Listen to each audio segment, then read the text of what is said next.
তারেক রহমান সাহেবের একটা বক্তব্য শুনেছেন নিশ্চয়ই।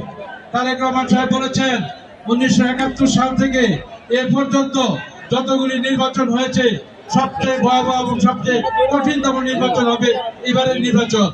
অতএব আপনারা যারা নাকি খুব আয়েসে আছেন, ভাবতেছেন যে ক্ষমতায় চলে গেছেন, এটা কিন্তু ঠিক না।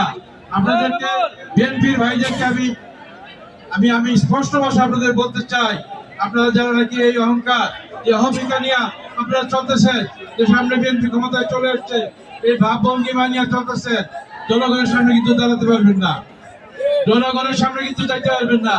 যদি ভালো ব্যবহার করেন, যদি সকলে ভালো ব্যবহার করেন, চাঁদাবাজদের যদি আপনারা দৌড়ান, যারা সন্ত্রাসী করে তাদের যদি দৌড়ান, যারা ন্যায়ের পক্ষে আছে তাদের পক্ষে যদি থাকেন, জনগণের পক্ষে যদি থাকেন, তাহলে আগামীতে বিএনপি জনগণ আশা করতে পারে।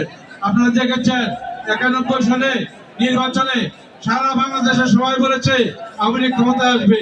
আনন্দলোক পত্রিকায় লিখেছিল বিএনপি 10টাও সিট পায় কিনা সন্দেহ। এরকম একটা আভাস কিন্তু আমরা লক্ষ্য করতেছি। আপনারা যদি উশৃঙ্খল হন, যদি সতর্ক না হন, সেই ধরনের কিন্তু গেম হওয়ার সম্ভাবনা আছে। দেশি বিদেশি অনেক চক্রান্ত চলতেছে, সেই চক্রান্তকে লক্ষ্য করবেন। লক্ষ্য করে যেভাবে মানুষের মন জয় করতে পারেন, মানুষ যাতে ভালোবাসে, সেইভাবে আপনার ব্যবস্থা করবেন। আপনাদেরকে আমি আজ বক্তব্য লম্বা করতে চাচ্ছি না, যেহেতু